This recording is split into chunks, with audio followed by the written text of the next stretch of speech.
अस्सलाम वालेकुम my dear students, I am your English teacher and personal coach. उम्मीद करता हूँ कि आप खैरियत से होंगे और आपने गुज़श्ता 3 यूनिट्स मुकम्मल तौर पे स्टडी कर ली होंगी। आज मैं यूनिट नंबर 4 लेके आपके सामने आपकी खिदमत में फिर से हाजिर हूँ। यूनिट नंबर 4 में जैसा कि मैं आपको पहले बता चुका हूँ कि हर यहाँ पे यूनिट एक लैंग्वेज फंक्शन से स्टार्ट होता है कि जिसमें इंग्लिश ज़ुबान को समझाने के लिए बड़ा कम्प्रीहेंसिव वे और तरीकाकार इस्तेमाल किया गया है। आज हम जो लैंग्वेज फंक्शन पढ़ेंगे वो है expressing possibilities and impossibilities. What are possibilities and what are impossibilities. ज़िंदगी में बहुत सारे ऐसे वाक़यात होते हैं, हमें रोज़मर्रा ज़िंदगी में हमें नज़र आते हैं कि जो होना मुमकिन होता है उसे हम पॉसिबिलिटीज़ पढ़ते हैं। और कुछ ऐसे वाक़यात भी, कुछ ऐसे मामलात भी होते हैं कि जो पॉसिबल नहीं होते, मुमकिन नहीं होते, जिनका होना, वकूअ पज़ीर होना, वजूद में आना बहुत मुश्किल होता है, बल्कि नामुमकिन होता है, उसे इम्पॉसिबिलिटीज़ पढ़ते हैं। अगर हम इंग्लिश में इस लैंग्वेज फंक्शन की बात करें तो पॉसिबिलिटीज़ को सर्टेनिटी कहा जाता है और इम्पॉसिबिलिटी को हम अनसर्टेनिटी कहते हैं। कुछ एग्जांपल्स आपके साथ में शेयर करना चाहूँगा। एक हमारे पास यहाँ पे एक क्वेश्चन है कि मसला कश्मीर जो कि पाकिस्तान और भारत के दरमियान काफ़ी अरसे से एक तनाज़ा है, इसमें क्या पॉसिबिलिटीज़ पाई जाती हैं, क्या इम्पॉसिबिलिटीज़ पाई जाती हैं, ये मैं आपके साथ डिस्कस करूँगा।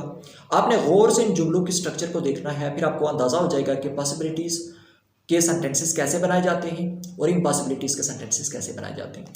फर्स्ट ऑफ ऑल हम पॉसिबिलिटीज़ की बात करेंगे। कहते हैं कि there are many possibilities under consideration that can help solve the Kashmir dispute between India and Pakistan. बहुत सारी ऐसी पॉसिबिलिटीज़ हैं कि जिनसे इंडिया पाकिस्तान के दरमियान कश्मीर के इस मसले को सॉल्व किया जा सकता है। पहली बात करता है there are many possible and workable solutions and it is quite possible to reach to a consensus on many issues. कहता है बहुत सारे ऐसी पॉसिबिलिटीज़ हैं। वन ऑप्शन और possibility is to turn the line of control between Indian and Pakistani Kashmir into an international border. और next जो possibility बता रहा है वो ये कहता है कि another possibility would be a plebiscite which would give Kashmiris the right of self determination. राय शुमारी का ऐसा मौका देना चाहिए कि जिसमें कश्मीरी खुद फैसला कर सकें कि हमने अपने किस मुल्क के साथ हमने रहना है, हमने अपना उन्होंने अपनी आज़ादी का खुद डिसीजन करना है। इसके अलावा a formula of independence to be overseen by a UN committee में भी क्वाइट पॉसिबल कि यूएन कमेटी ने जो डिसीजन किया था वो फार्मूला भी यहाँ पे इस्तेमाल किया जा सकता है। अगर मैं इम्पॉसिबिलिटीज़ की बात करूँ तो इस मसले पे इम्पॉसिबिलिटीज़ की यूँ हम बात कर सकते हैं। It appears impossible that these options में बी एक्सेप्टेबल बाई एवरीवन, कि हर एक को, हर एक फरीक को ये मसला, ये चीज़ें, ये सारे ऑप्शंस वो उन्हें पॉसिबल नहीं है कि वो उसको उस पर मुत्तफिक हो सके, उनको मान सकें। It is not possible to convince everybody on each and every issue, हर एक को कन्विंस नहीं किया जा सकता। Such a plan would be impossible and unacceptable और this is not possible as some circle would opposite और I think this is not a possible solution. ये हमने कुछ एग्जाम्पल्स आपके सामने डिस्कस किए हैं कि जिसमें पॉसिबिलिटीज़ को भी डिस्कस किया गया है कि मुमकिन है, पॉसिबल है, यानी ये हमारे पास ऑप्शन है कि ये किया जा सकता है। और दूसरी साइड पे हमने ये चीज़ चेक की कि इम्पॉसिबल है, ये चीज़ें एक लॉजिक के साथ इम्पॉसिबल है कि ये चीज़ें क्यों नहीं हो सकती। तो ये बड़ी सिंपल सी बात है कि हम इसमें पॉसिबिलिटीज़ उन वाक़यात को कहते हैं, उन चीज़ों को कहते हैं कि जो मुमकिन होते हैं, और इम्पॉसिबिलिटीज़ उन वाक़यात को कहा जाता है जो नामुमकिन होते हैं।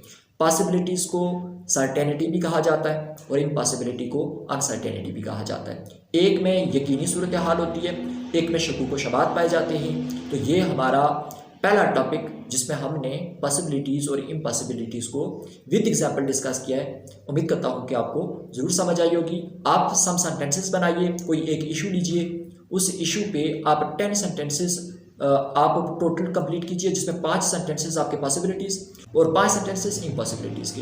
यह आपका होमवर्क है, आपका टास्क है, इसे कंप्लीट कीजिएगा। और अगर समझ नहीं आया आप इस कमेंट सेक्शन में फिर से पूछ सकते हैं। My dear students, next topic की बात करूंगा, यूनिट नंबर 4। नेक्स्ट टॉपिक जो आज हम डिस्कस करने वाले हैं वो ये है कि मॉडल वर्ब्स क्या होते हैं, वर्ब क्या होते हैं, इनके दोनों के दरमियान डिफरेंस क्या पाया जाता है और इनके यूजेस किस तरह से आप इनको यूज़ कर सकते हैं। सबसे पहले मैं आपको वर्ब के हवाले से बता देता हूँ। वर्ब क्या होता है, जैसा कि आप सभी जानते हैं कि verb is a word that tells you what the action is. Verb fail को कहा जाता है और फेल वो काम होता है जो आपको बताता है कि कौन सा काम करना है आपने। मिसालें दे देता हूँ, मैं खाना खाता हूँ, मैं स्कूल जाता हूँ। इसमें खाना खाने की खाना जो लफ्ज़ इस्तेमाल किया गया है वो एक फेल के तौर पे इस्तेमाल किया गया, वर्ब इस्तेमाल किया गया। और जाना जो लफ्ज़ इस्तेमाल किया जाता है वो फेल के तौर पे इस्तेमाल किया जाता है। उर्दू में बड़ी सिंपल सी इसकी पहचान है, कि आप जब वर्ब को पहचानना चाहें तो आपको अंदाज़ा हो जाना चाहिए कि जिस लफ्ज़ के आगे ये नून अलिफ ना होता है अक्सर, जिसमें आप खाना पीना सोना जागना उठना बैठना ये सारे फेल होते हैं, ये एक्शन होते हैं, ये काम होते हैं, इनको हम वर्ब कह सकते हैं, इनको हम वर्ब कह सकते हैं। और जब मैं मॉडल वर्ब की बात करूं तो मॉडल वर्ब ये होते हैं कि modal verb adds some extra meanings to the main verb. जो हमारे पास मेन वर्ब है जैसे खाना पीना सोना जागना, उसके मीनिंग्स में जब कोई चीज़ इजाफा करती है, जब कुछ अल्फाज ग्रुप ऑफ वर्ड्स उसमें इजाफा करता है तो उसे हम मॉडल वर्ब्स कहते हैं। एग्जाम्पल आपको दे देता हूँ, जैसे for example he can play football, he might play football. अब जो प्ले ये वर्ब के तौर पे इस्तेमाल होता है और कैन और माइट जो लफ्ज इस्तेमाल किए गए हैं ये मॉडल वर्ब्स के तौर पे इस्तेमाल किए गए हैं। सबसे पहले मैं आपको बताता हूं कि मॉडल वर्ब्स होते कौन कौन से हैं, इनको कैसे यूज किया जा सकता है, इसके बाद स्टेप बाय स्टेप में डिस्कशन को जारी रखता हूं। फर्स्ट ऑफ ऑल अगर मॉडल वर्ब्स की बात करें तो इस मॉडल वर्ब्स में हम जो लफ्ज यूज करते हैं वो can, could, shall, will, would, may, might, ये वो अल्फाज हैं जो हम मॉडल वर्ब के तौर पे यहाँ पे इस्तेमाल कर सकते हैं। फर्स्ट ऑफ ऑल हमने पढ़ा, डिफरेंस पढ़ा कि वर्ब क्या होता है, मॉडल वर्ब क्या होता है। वर्ब किसी काम के करने को वर्ब कहा जाता है। मॉडल वर्ब ये वर्ब के फेल के काम में इजाफा करता है, उसके मीनिंग्स में इजाफा करता है। जैसे वो फुटबॉल खेलता है, खेलना यहाँ पे वर्ब है, वो फुटबॉल खेल सकता है, सकना यहाँ पे जो लफ्ज़ इस्तेमाल किया जाता है ये बतौर एक मॉडल वर्ब इस्तेमाल किया जा सकता है। तो हम इसके कुछ एग्जाम्पल्स की तरफ चलते हैं। फर्स्ट ऑफ ऑल हम बात करेंगे modal verb will and would की। जब हम विल और वुड को इस्तेमाल करते हैं तो ये इरादे और इम्कान को जाहिर करने के लिए इस्तेमाल किया जाता है। ये क्या होता है, जैसे I will wash the dishes. एक एग्जाम्पल आपके साथ में शेयर करता चलता हूँ। I will write a letter, it means कि I will write a letter, मैं खत जरूर लिखूंगा। Example number 2, I will do my exercise letter, the meeting will be over soon, I hear a whistle, that would be the 5 o'clock train, after work he would walk to his home। It means के will और would जो modal verb use किए जाते हैं ये इरादे और इम्कान को जाहिर करने के लिए इस्तेमाल होते हैं। अगर मैं कैन और कुड की बात करूं तो कैन और कुड ये अहलियत यानी कोई किसी चीज की कैपेसिटी, ख्वाहिश या फिर इम्कान को जाहिर करने के लिए इस्तेमाल किए जा सकते हैं। मिसाल के तौर पे ही कैन स्पीक इंग्लिश, वो इंग्लिश बोल सकता है। I can not carry this heavy box, मैं इतना बड़ा ये भारी संदूक नहीं उठा सकता। I could have been the tennis champion if I practised seriously, and could you open the window please, क्या आप ये इस खिड़की को आप बराए मेहरबानी आप इसे खोल सकते हैं। तो ये विल और वुड के बाद कैन और कुड का यूज है, जिसके हम मॉडल वर्ब कैन और कुड को हम अहलियत, ख्वाहिश और इम्कान को जाहिर करने के लिए इसका इस्तेमाल कर सकते हैं। अगला modal verb may and might. अगर आपने किसी से इजाजत तलब करनी हो या इम्कान को जाहिर करना हो तो मे और माइट का इस्तेमाल किया जा सकता है। For example may I come in, may I sit here, क्या मैं अंदर आ सकता हूँ, क्या मैं यहाँ पे बैठ सकता हूँ। ये वो एग्जाम्पल्स हैं जिसमें आप मॉडल वर्ब मे को यूज कर सकते हैं। जब मैं माइट की बात करता हूँ तो कुछ एग्जाम्पल्स आपके साथ में शेयर करता हूँ। She might take biology, he might be at home but he usually goes jogging on Sunday morning. तो ये कुछ एग्जाम्पल्स हैं जिसमें हम मे और माइट का इस्तेमाल करके मॉडल वर्ब्स को समझ सकते हैं। अगली बात करूंगा मैं शैल एंड शुड। शैल और शुड मॉडल वर्ब को तवक्को के लिए, इरादे के लिए, इम्कान को जाहिर करने के लिए, नसीहत के लिए, मशवरे के लिए या फर्ज के इजहार के लिए इस्तेमाल किया जा सकता है। कुछ 4 एग्जाम्पल्स आपके साथ में शेयर करता हूँ। I shall go tomorrow if the weather improves, you should work hard now, you should buy a new house, they should be at home now। यानी ये कुछ एग्जाम्पल्स हैं जिनमें हम तवक्को, नसीहत, मशवरा और फर्ज के लिए इसका इस्तेमाल कर सकते हैं। तो हमने अभी जो डिस्कस किया ये मॉडल वर्ब्स के हवाले से डिस्कस किया। तो आप ये जो एग्जाम्पल्स मैंने आपके सामने रखी इनको भी देखिएगा। आपने हर मॉडल वर्ब से रिलेटेड 5 एग्जाम्पल्स आपने बनानी है, आपने 5 सेंटेंसेस बनाने। इंशाल्लाह आपको जरूर मॉडल वर्ब की समझ आ जाएगी। आप कमेंट बॉक्स में अपना क्वेश्चन कीजिएगा, इंशाल्लाह मैं आपकी हेल्प करने की कोशिश करूंगा। तो ये था use of modal verbs. My dear students, next topic पे मैं बात करने जा रहा हूं कि आपने किसी पैराग्राफ के अंदर से, किसी टेक्स्ट में से स्पेसिफिक इंफॉर्मेशन कैसे निकालनी है और वो स्पेसिफिक इंफॉर्मेशन निकालने के लिए आपको कौन सी टेक्निक्स का पता होना चाहिए।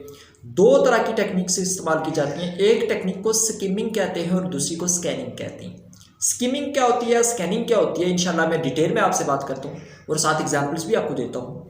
जब हम स्किमिंग की बात करते हैं तो ये बेसिकली मरकज़ी ख्याल होता है, किसी टेक्स्ट, किसी मतन का निचोड़ होता है कि जो हम तेज़ रफ्तारी से किसी टेक्स्ट को पढ़ के उसमें से वो निचोड़ निकालना चाहते हैं। यानी दूसरे लफ्ज़ों में मैं ये कह सकता हूँ कि एक ऐसी टेक्निक, तरीकाकार है कि जिसमें हम किसी टेक्स्ट पे, किसी लिखी हुई चीज़ पे फ़ौरन नज़र घुमा के हम उसमें से स्पेसिफिक इंफॉर्मेशन, ख़ास अपने मुतल्लिका मालूमात को जब बाहर निकालते हैं, उस टेक्निक को स्किमिंग कहते हैं। स्किमिंग क्यों की जाती है? इसकी दो वजूहात होती हैं। स्किमिंग इसलिए ये टेक्निक इस्तेमाल की जाती है क्योंकि हमारे पास इतना वक्त नहीं होता कि हम उस पूरी बुक को पढ़ सकें, पूरे आर्टिकल को समझ सकें या पढ़ सकें। हम क्या करते हैं कि उसमें से स्पेसिफिक इंफॉर्मेशन निकाल लेते हैं, एक चीज़।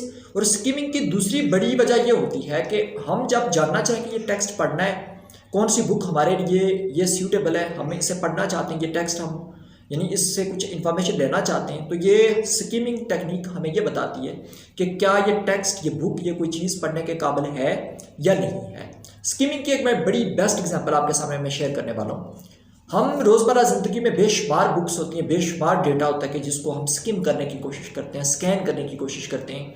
स्किमिंग बेसिकली सिर्फ चीज़ों को पढ़ना और अपना वक्त बचाने के लिए जानना कि ये पढ़ने के काबिल है या नहीं। और स्कैनिंग ये होती है कि आप स्पेसिफिक इंफॉर्मेशन निकाल के अपने पास ले आते हैं।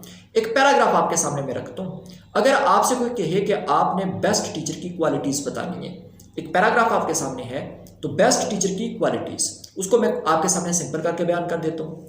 अगर आप बेस्ट टीचर की क्वालिटीज़ निकालना चाहते हैं तो first the teachers personality should be pleasant and attractive. यानी पैराग्राफ में जो उस्ताद की एक शख्सियत होती है वो एक नहायत ही प्लेजेंट और अट्रैक्टिव, एक दिल का शख्सियत होती है। Secondly, it is absolutely essential for a teacher to be both intellectually and morally honest. अक्ल के लिहाज से भी और उसके साथ अखलाकियात के लिहाज से भी एक टीचर ईमानदार होना चाहिए। और नेक्स्ट जो बात है, teacher must remain mentally alert. एक उस्ताद जो है उसे जहनी तौर पे बिल्कुल आगाह रहना चाहिए, बाशऊर रहना चाहिए। और फाइनली जो टीचर की यहाँ पे उसने एक एग्जांपल दी, क्वालिटीज़ जो बताई गई, वो ये है कि our teacher should have the kind of mind which always wants to go on learning. एक उस्ताद वो होना चाहिए कि जिसकी अपनी एजुकेशन, अपना लेवल स्टैग्नेंट ना हो, वो मुकम्मल तौर पे अपने आप को बेहतर करने की कोशिश करता रहे, सीखता रहे। ये उस्ताद की क्वालिटीज़ हैं।